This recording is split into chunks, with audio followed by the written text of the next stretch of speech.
Hi everybody, welcome to the channel. John Barry was born in 1933 in Yorkshire, England, and he died in 2011. He was a composer and a conductor, particularly of film scores.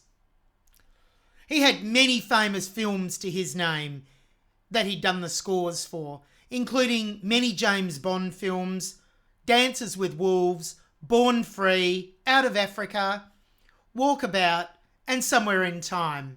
There are many, many others, of course. In 1999, he was awarded an OBE for services to music. This piece of music, Somewhere in Time, the title track off the soundtrack to the movie of the same name, was obviously composed and conducted by John Barry, and he was suggested as the film scorer by Jane Seymour, who acted in the movie, as she was his friend.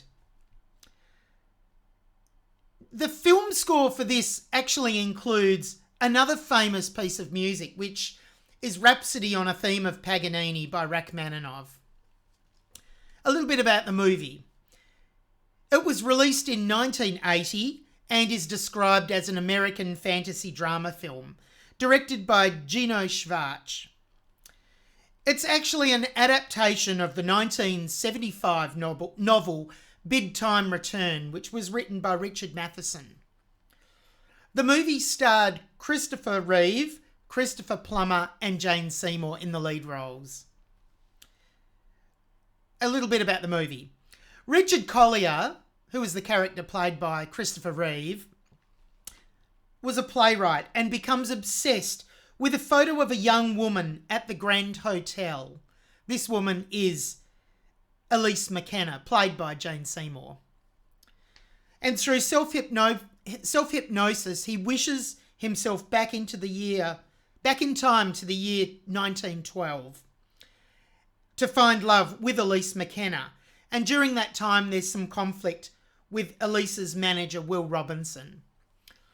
And then later in the movie, he discovers a coin from the present day, which for this film was 1980.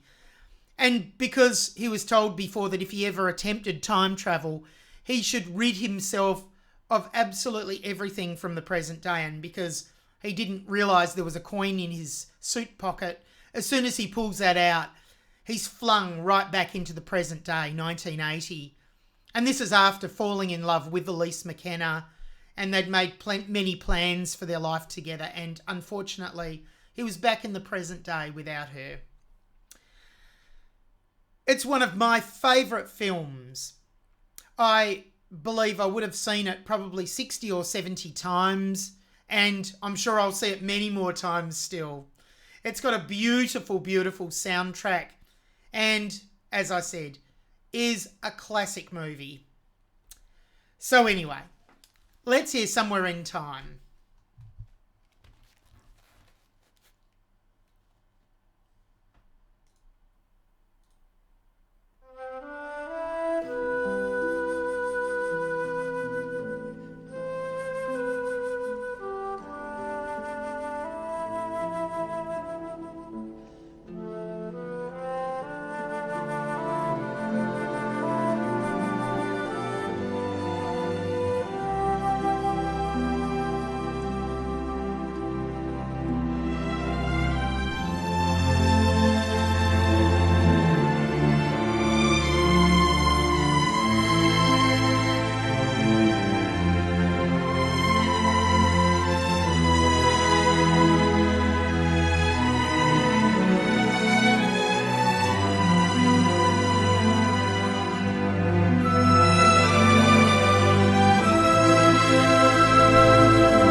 Absolutely beautiful piece of music, isn't it?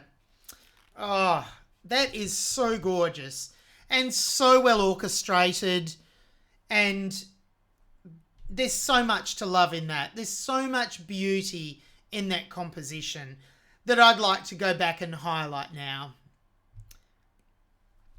So I'll go right from the beginning and I'll talk it through. So the score begins just with a flute melody that starts, and very soon after, the harp enters. And so it's very sparse to begin with. Let's hear that.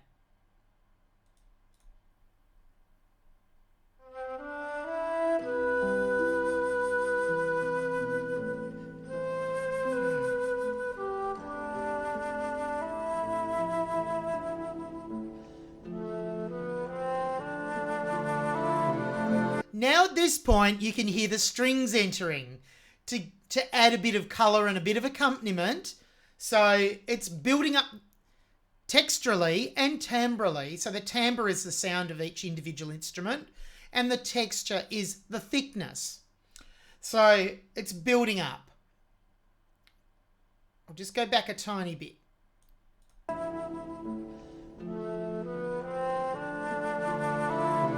Strings.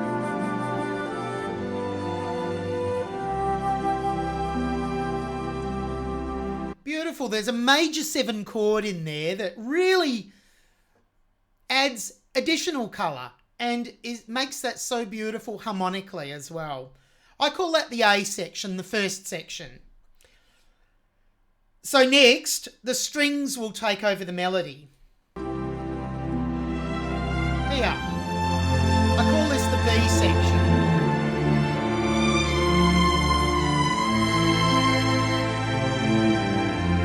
So the strings, there's a number of stringed instruments in there that are covering the frequency spectrum from the violins at the top to the double bass lower down.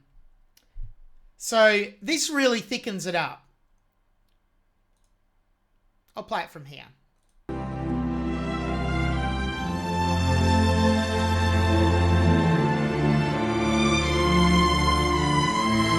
it's a little louder too.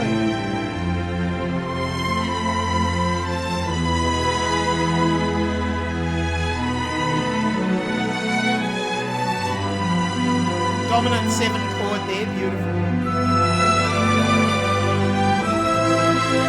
Now we're going into this next section, which I call the C section. And the strings are still taking on the melody, and you start to hear these counter melodies coming in.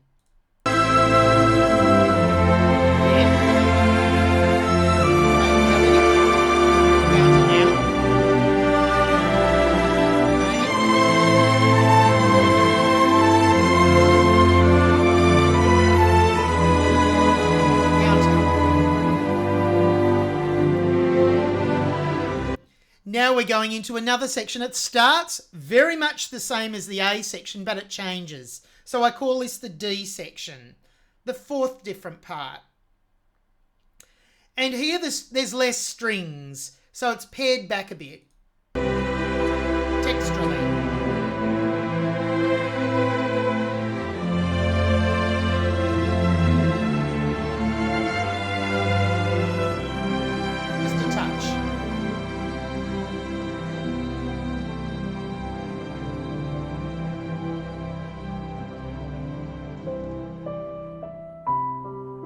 Oh, now this beautiful piano solo part.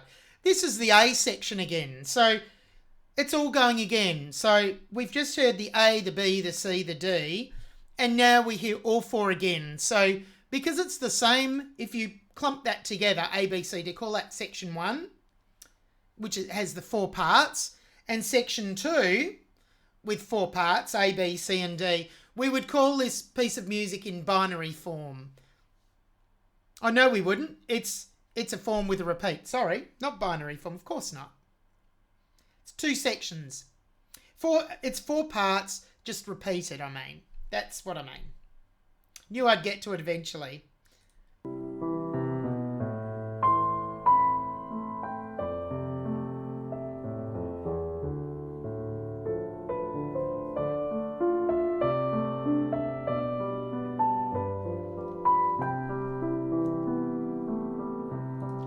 So it's beautiful. It's got that flowing accompaniment part within the piano part.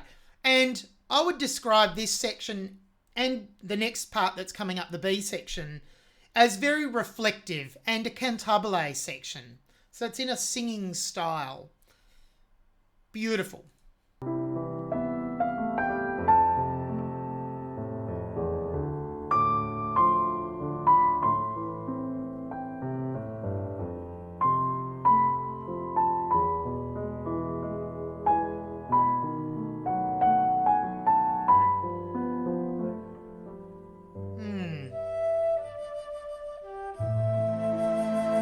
Now we're into the C section again, and the piano has dropped, the flute has taken over the melody, and there's some strings. You can also hear some pizzicato with the double bass, which is plucking the string. Down in the low end.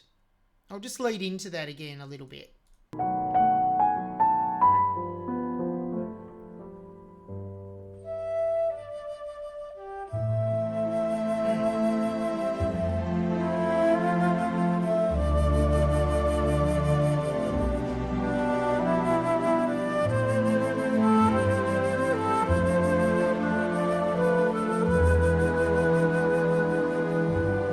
It's got an almost sad feel to this, with the flute taking on the melody, doesn't it? This whole piece is very sad sounding, actually. Knowing what the movie's about, that sort of helps, but it's just beautiful, though.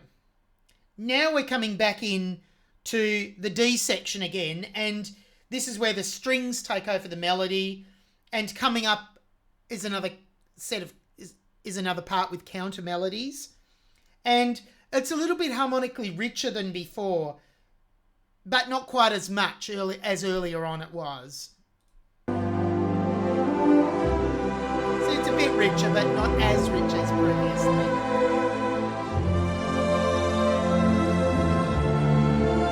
It's also quieter than probably has that effect as well.